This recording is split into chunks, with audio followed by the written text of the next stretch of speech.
네, 선거의 여진이 계속되고 있습니다. 민주당은 선거 참패 수습을 위해 초선 의원들을 중심으로 조국 사태 반성문을 냈지만 일부에서는 반발이 나오고 있습니다. 그런가 하면 승리를 맛보는 국민의힘은 안철수 대표부터 윤석열 전 총장까지 중도 표심을 모아서 야권 B텐트를 꾸리는 게 관건인데요. 주도권 싸움이 치열할 것으로 보입니다. 네, 정치권 소식 두 분과 짚어보도록 하겠습니다. 이경 더불어민주당 홍보소통위원회 부위원장, 김병민 국민의힘 비상대책위원 나오셨습니다. 어서 오십시오. 안녕하세요. 안녕하세요. 네, 반갑습니다. 자, 보통 선거에서 패배한 당에서 잡음이 나긴 해왔는데 이 민주당의 패배가 좀 오랜만이어서 그런지 이목이 좀 집중되는 것 같습니다. 네, 민주당 초선 의원들의 반성문에 대해서 당내 그리고 당원까지도 이제 나선 말들이 오가고 있는데 이 민주당 입장에서는 어떻게 좀 쇄신을 해야 할까요? 우선은 초선 의원들이 민주당에서는 3분의 1 정도가 초선 의원인 거고 그중에서 또 뭐 2030 의원들이 몇 명이서 다시 한번 뭐 그 사과문을 발표를 하면서 좀 네. 많은 말들이 오가고 있는데요. 초선 의원들이 당내에서 뭐 문제점이 있다 싶을 때 강력하게 본인들의 의견을 내는 것은 맞다고 생각을 합니다. 다만 조금 아쉬운 점이 있다면 초선 의원들도 그 부분에 대해서 사과를 했지만 아쉬운 점이 좀 늦지 않았나. 이거를 선거를 앞두고 한참 전에 민주당의 지지율이 상당히 높았을 때 아니면 대통령의 지지율이 이제 4.7 보궐선거 다음으로 이상하게도 회복이 다시 됐습니다. 그 부분에 대해서는 저희가 다시 한번 생각을 해야 되는데 그 전에 지지율이 하락이 되기 전에 상당히 높을 때 그때 당시에는 왜 이런 얘기를 하지 않았었나라는 부분에 대해서 아마 그 당원분들이나 아니면 국민들께서 바라보시면서 많은 질책이 있는 것으로 생각이 됩니다. 그럼에도 불구하고 초선 의원들이 하는 얘기 하나하나가 물론 몇 가지는 조금 이 부분은 다시 고려해야 되는 부분들이 왜냐하면은 일부 그 뭐 전 장관 이름이 거명이 되거나 어떤 특정한 인물이 한 3분 정도가 거명이 됐는데 그 부분에 대해서는 다시 한번 좀 생각을 해봐야 되겠지만 전반적으로 잘못됐다. 예. 이 부분에 대해서는 좀 동의를 전반적으로 하는 것이 아닌가 그런 생각이 듭니다. 예. 네.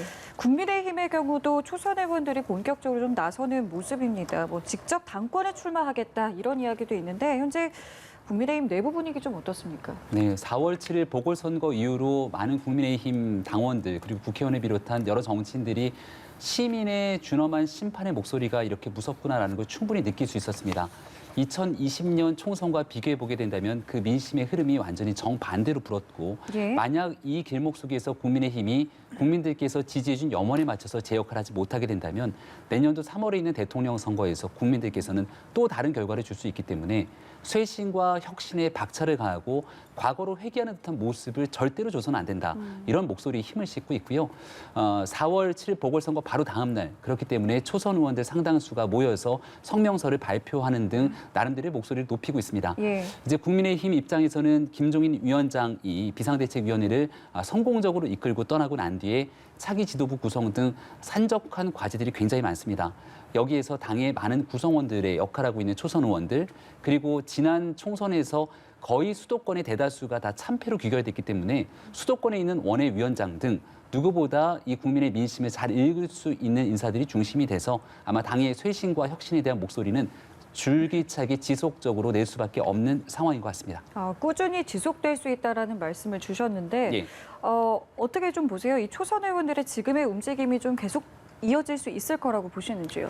아무래도 초선 의원들이 발언을 하는 부분에서는 국민들께서 보시기엔 좀 신선한 감이 없지 않아 있을 겁니다. 예. 그러면서도 민주당과 마찬가지로 국민의힘 초선 의원들도 그동안의 초선 의원들이 무엇을 했는가 그동안에 국민의힘이 지금 국민들께 지지를 받지 못했을 당시에 어떤 발언을 했었는가는 국민들께서 아마 생각을 하실 거라고 생각을 합니다. 그리고 지금 4.7 보궐에서 민주당이 크게 졌습니다. 그 부분에 대해서는 뭐 민주당도 깊이 반성을 하고 지금 왜 그런지 지금 돌이켜보는 상황인데 그렇다고 해서 국민의힘이 뭔가 상당히 크게 달라져서 지지한다. 그런 상황은 아닐 거라고 국민들께서 생각을 하실 거라고 저는 생각을 하는데요. 앞으로 국민들께서는 그 초선 의원들이 여야할 것 없이 예. 어떤 행보를 할 것인가를 좀 지켜보지 않을까.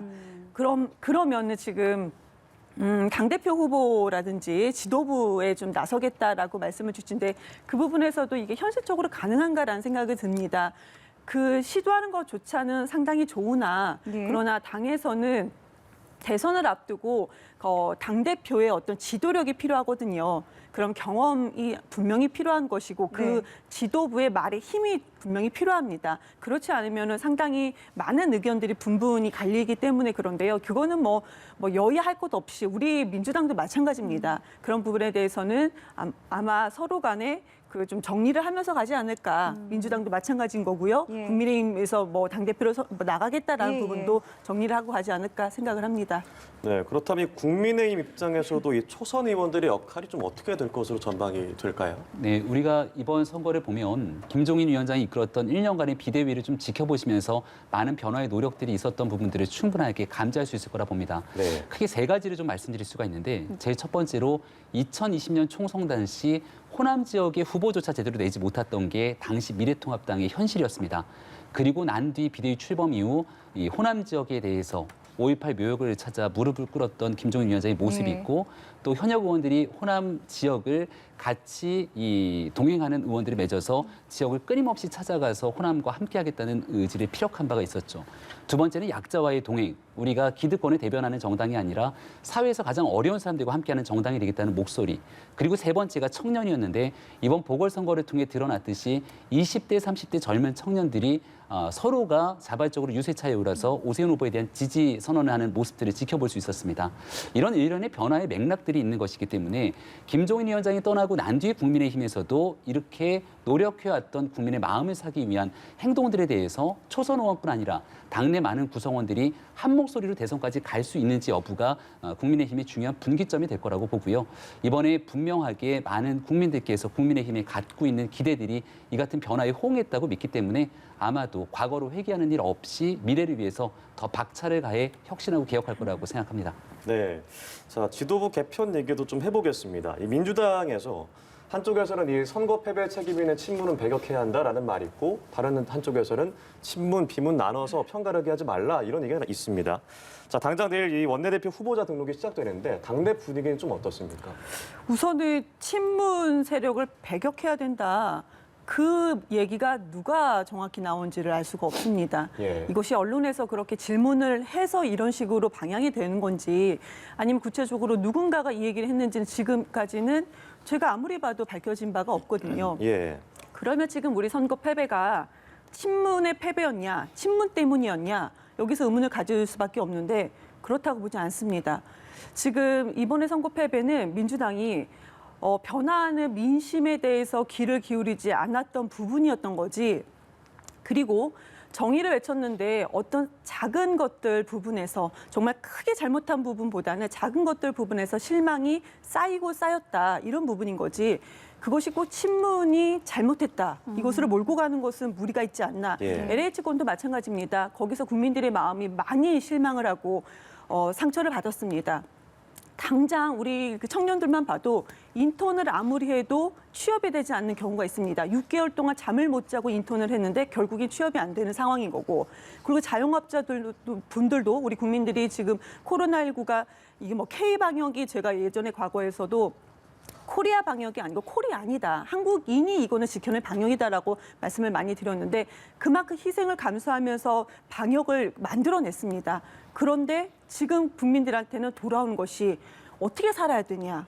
이런 예. 부분이 있는 거거든요. 그런 부분에 대해서 또 뭐 세금 문제도 분명히 있는 것이고요. 그런 부분에 대해서 좀 더 세밀하게 또 이렇게 180석이나 줬는데 왜 개혁한다. 언론개혁이라든지 검찰개혁이라든지 아니면 공직자 개혁이 왜 되지 않느냐. 이런 부분에 대해서 귀를 기울였다 하더라도 이 부분에 섬세하게 국민들께 다가가지 못했던 부분이 잘못인 거지. 지금 뭐 친문이 잘못됐다. 이 부분에 대해서는 일종의 프레임이라고 생각을 하는 것이고요. 예. 짧게 조금만 더 붙이자면은 예. 지금 중앙위원회에서 최고위를 뭐 선출을 하겠다. 이거는 당원 당규 때문에 그렇다라는 얘기가 나오는데 그거는 조금 다시 한번 해석을 해야 될 부분이 있습니다. 거리시 그러니까 최고위원 중에 한두 명이 뭐 최고위원 중에서 사퇴할 경우에 그때 다시 전당대회를 열지 못하기 때문에 그때는 중앙위에서 선출할 수 있다는데 지금 민주당이 가고 있는 것은 전부 다 그 사퇴를 하고 이거를 마치 중앙위원회에서 다시 최고위원을 구성하는 것이 이건 당원 당규상에 맞다라는 식으로 지금 추진되고 있는 것처럼 보여집니다. 아직 결론이 난 거는 아니고요. 이 부분에 대해서도 지금까지 선거에서 패배한 게 국민의 말에 귀 기울이지 않았는데 지금 우리 당원들의 말에 귀 기울이지 않으면 안 된다라는 말씀을 좀 이 자리에서 명확히 드리고 싶습니다. 예. 네, 그렇군요. 자, 국민의힘 입장에서는 사실 이번 선거가 국민의힘이 잘해서 됐다기보다 약간 정권 심판의 표심이 있었던 것 같은데요. 내년 정권 교체를 위해서 몇 가지 과제가 있습니다. 크게 국민의당과의 합당 그리고 윤석열 전 총장의 이 영입과 관련된 이 문제일 텐데 가능성 어떻게 보십니까? 네, 지금부터가 매우 중요한 시기이기 때문에 국민의힘 중심으로 새로운 야권 개편 등 얼마든지 가능한 일들이 다 나타날 거라고 생각을 합니다. 네. 일단 안철수 대표의 경우에는 지난 단일화 과정들을 성사시키기 위해서 선거가 마치고 나면 당을 통합하는 문제에 대한 언급을 안철수 대표 스스로가 얘기를 한 바가 있습니다. 지금 국민의힘 중심으로 안철수 대표가 함께하겠다는 의지가 있으면 언제든지 가능한 일이기 때문에 이것은 국민의힘의 주체적인 노력보다는 안철수 대표의 행동에 달려있는 여부라 조금 천천히 지켜봐도 무방하지 않을까라는 생각이 들고요. 지금부터는 누가 뭐래도 대통령 선거 국면으로 시기가 굉장히 빠르게 흘러갈 겁니다. 그리고 지금 바깥에서 여전히 국민들의 많은 여망이 윤석열 전 총장의 대권 행보에 힘이 실리고 있는 형국으로 보는데 윤석열 전 총장이 국민들의 여망을 모아서 국민의 힘과 함께 어떤 대권 구도를 그려갈지에 대한 여부들은 많은 상상력들이 필요한 시점이 아닌가 생각이 됩니다. 이 중간에 모종의 역할들이 또 필요할 수밖에 없을 건데 그렇기 때문에 지금 이 비대위원장으로 임무를 완수하고 밖에 나가 있는 김종인 위원장이 나름대로 윤석열 전 총장과 함께 모종의 대통령 선거 국면을 끌고 가기 위한 역할을 하지 않겠는가 이런 국면들 고심들이 있는 것 같고요. 윤석열 전 총장 한 명만을 갖고 대통령 선거를 치를 수는 없는 노릇일 겁니다. 국민의힘에서도 지난날 오세훈 시장이 처음 서울시장 선거에 출마하겠다고 얘기를 했을 때는 당내에서의 여론조사가 당시에 나경원 후보보다도 낮은 형국이 있었습니다. 근데 결국은 당내 경선을 통해서 역전을 하고 또 밖에 있는 안철수 대표와의 단일화 과정에서 대역전 드라마를 쓰고 선거를 치렀더니 역대 유례를 찾을 수 없을 정도의 대승을 거둔 상황이거든요. 국민의힘 내에서도 많은 대권 주자들이 이번에 국민들의 마음들이 움직이고 있는 내용들을 잘 알고 있기 때문에 어떻게 대한민국의 새로운 미래를 그릴지를 포착해서 대권 경선에 나서게 된다면 또 국민의힘 내부에서도 국민께 사랑을 받는 유력한 대권 주자들이 나올 수 있는 판이 그려질 것이고 이 역할을 지금부터 국민의힘이 정말 국민들과 함께 해나가야 될 절체절명의 순간이라고 생각합니다. 말씀하신 것처럼 김종인 전 위원장이 윤석열 전 총장과 앞으로 어떤 모습을 그려나갈지 참 많은 이야기들이 나오고 있는데요. 그 방법과 시기에 대해서 글쎄요, 한번 상상을 해본다면 어떻게 좀 얘기해 볼 수 있을까요? 김종인 위원장이 한 언론 매체와 이제 비대위를 그만두고 나눴던 인터뷰 중에 가장 눈에 띄는 게 정치 세력이라는 표현입니다. 지금도 아마 윤석열 전 총장을 둘러싸고 있는 많은 사람들이 있을 것이고 스스로가 얘기를 하든 아니면 정말로 윤석열 전 총장과 가까워서이든지 간에 윤석열 전 총장은 대통령을 만들어야겠다 이렇게 움직이는 사람들이 곳곳에 있을 수 있겠죠. 하지만 지금 우리는 아직까지 윤석열 전 총장 스스로가 대통령 선거에 출마하겠다 이렇게 정치 참여 의지를 분명하게 피력한 것을 보진 못했습니다. 국민의힘에 개별적으로 들어와서 움직이기에는 정치적 경험이나 그리고 정치 활동을 하지 않았던 인사이기 때문에 뭔가 스텝이 꼬일 수 있는 가능성이 있고요. 국민적인 여망이 모일 수 있을 때 그 힘을 극대화시킬 수 있는 가장 좋은 방법은 정치 세력이 국민들께 어떠한 방식으로 비춰질 수 있는지 사람에 관한 여부일 겁니다. 과거에 있었던 많은 대통령들과 정치 지도자의 모습을 보면 그 사람 한 명이 대한민국에 있는 모든 일들을 만기치람할 수는 없는 노릇일 겁니다. 윤석열 전 총장이 갖고 있는 좋은 브랜드는 현재 시대를 살아가면서 공정과 정의의 시대적 아이콘을 갖고 있다는 것이지만 경제, 외교, 안보, 그리고 복지 문제, 사회적인 통합의 현안까지 이르기에 이 모든 걸 윤석열 전 총장 혼자 할 수는 없는 노릇이겠죠. 여기에 어떤 정치 세력의 사람들이 함께 윤석열 총장과 새로운 미래를 그려갈지가 핵심적인 구도이기 때문에 그 정치 세력화를 윤 총장이 누구와 어떻게 해나가는지가 지금부터 한두 달 내에 굉장히 중요한 시기라고 생각합니다. 네, 이 민주당 입장에서는 어떻게 보면 윤석열 전 총장의 대항마, 다른 주자가 나올 수도 있지만 현재는 이제 이재명 경기지사가 이낙연 전 대표와 격차가 좀 많이 벌어진 상황입니다. 하지만 대선까지는 좀 시간이 남아 있어서 변수들이 있을 텐데 이런 흐름이 좀 이어질 걸로 보십니까? 아무래도 이번 선거에서 크게 졌지 않습니까? 예. 그렇기 때문에 선두에 섰던 이낙연 뭐 지금 현재는 이제 위원장인 거고 예. 지금 전 대표께서는 뭔가 국민들께 보여지는 모습, 말 한마디 나가는 부분에서 크게 흐름을 바꾸지 않을까. 만약에 이런 순서대로 그냥 이런 기조대로 간다면은 지지율이 갑자기 올라가는 것은 기대할 수는 없지 않을까라는 생각을 가지고 예. 있는 것이고요. 윤 전 총리에 대해서 이제 뭐 야당에서 얘기를 하시기는 지금 뭐 같이 당에 들어와라라고 하시는 것 같아요. 그런데 좀 이제 짧게 윤 전 총리 짧게 말씀을 드리면은 윤 전 총장이요? 네, 윤 전 총장이죠. 네. 네, 짧게 말씀을 드리면은 그 전에 이해찬 대표가 예전에 이런 얘기를 했습니다. 발광체가 아니고 반사체인 것 같다. 그때 당시만 해도 그게 무슨 말인가 저는 이해를 하지 못했었는데 지지율이 상대에 따라서 아니면은 국민의힘이 지지율이 올라가면 상대적으로 내려가고 언론에서 보도가 되지 않으면 상대적으로 내려가고 이런 부분에 대해서는 아직은 정말로 반사체인 거라는 좀 생각이 드는 것이고요. 그건 또 윤 전 총장이 이거를 어떻게 헤쳐나가야 될 과제라고 생각을 합니다. 그런데 지금 현재로서는 아직까지 민주당이 뭐 이재명 지사가 뭐 예. 지지율이 다시 1등으로 됐다 하더라도 그 지지율이라는 게 언제 또 바뀔지 모르기 때문에 민주당에서는 당권으로 가시는 분들, 그러니까 대권을 준비하는 분들이 아마 많은 고민이 있을 거라고 생각을 합니다. 그런데 지금 여기서 가장 중요한 것은 본인이 무엇을 하겠다라고 얘기하는 것보다도 어떻게 하면 국민의 마음을 움직이는 사람이냐 이게 가장 중요할 것 같습니다. 그래서 지금 대권을 바라보는 모든 후보들이 뭐 정세균 총리도 뭐 지금 현 총리죠. 네. 정세균 총리도 마찬가지고 예. 국민의 마음을 어떻게 움직일 것인가에 대해서 좀 더 고민을 해야 될 것이고요.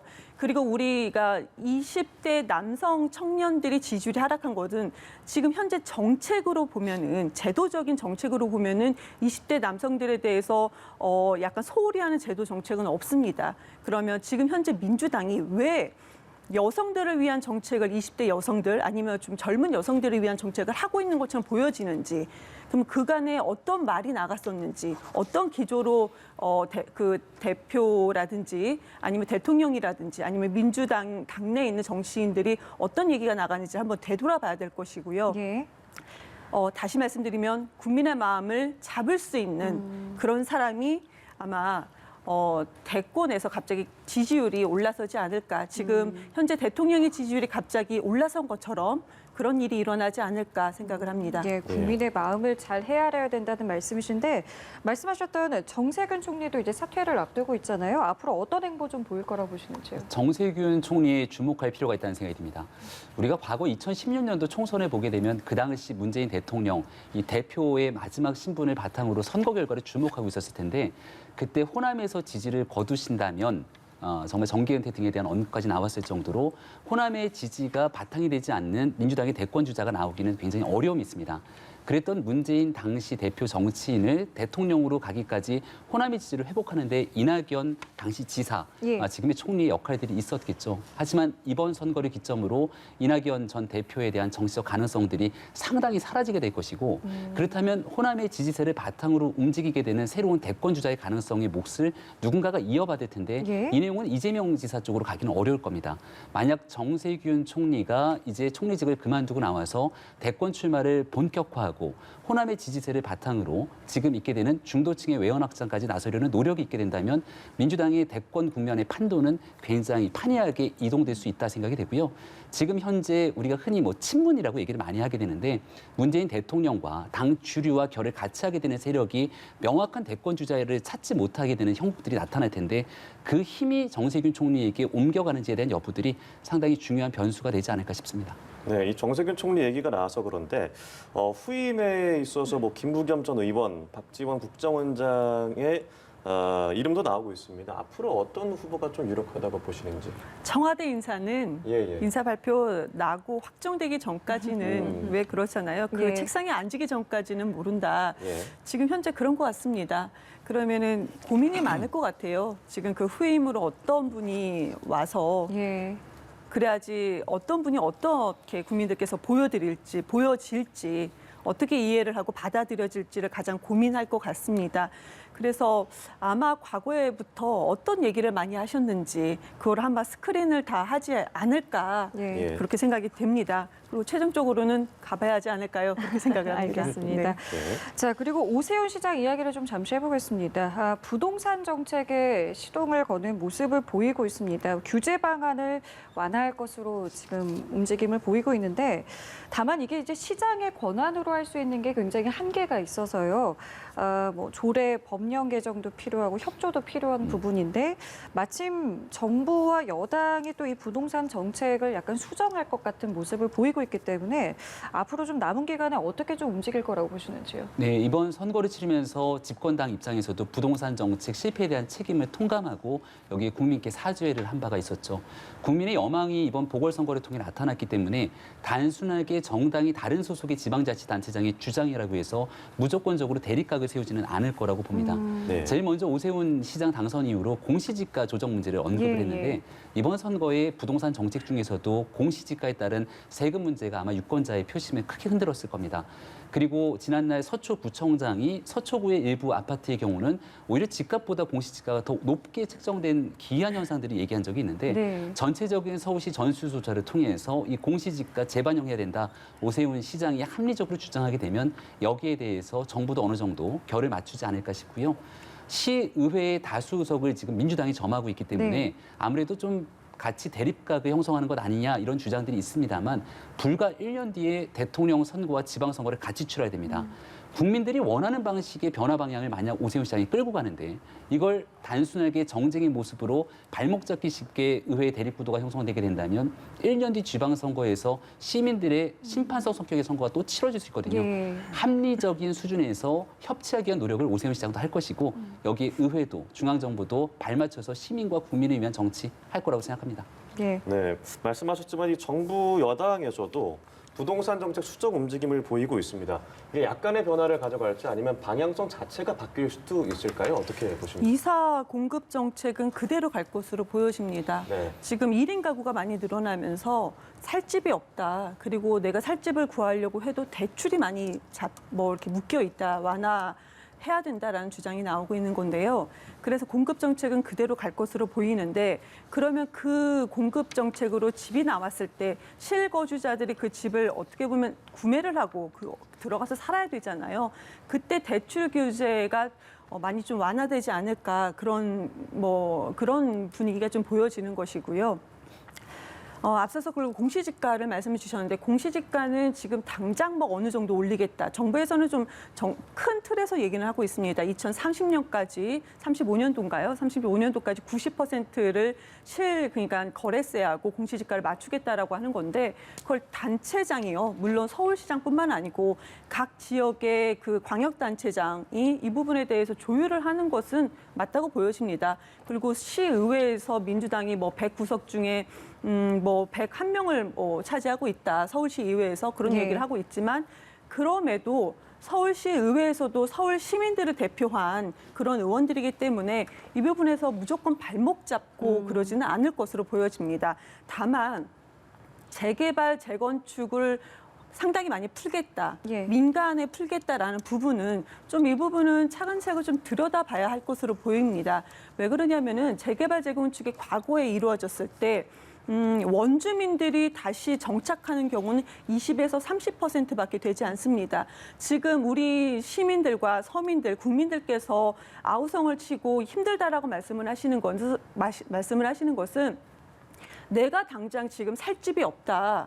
내가 계속 월세를 내야 되고 계속 전세를 내야 된 전세에서 살아야 된다라는 부분인 건데 이렇게 재개발 재건축이 이루어졌을 때 원주민들조차 정착률이 20에서 30%도 안 된다면은 나머지 현재 지금 서울에서 집이 없는 분들이 한 70%가 70에서 60%가 집이 없는 분들이거든요. 계속 세입자인데 지금 이런 부분도 고려를 해서 시의회와 또 서울시장이 예. 같이 좀 조율을 해가면서 실제로 힘든 국민들, 힘든 시민들을 위해서 어떤 정책을 해 나가야 될지 좀 함께 조율을 할 수 있을 거라고 보여집니다. 예, 알겠습니다. 오늘 저희 정치권 소식 두 분과 이야기 나눠봤습니다.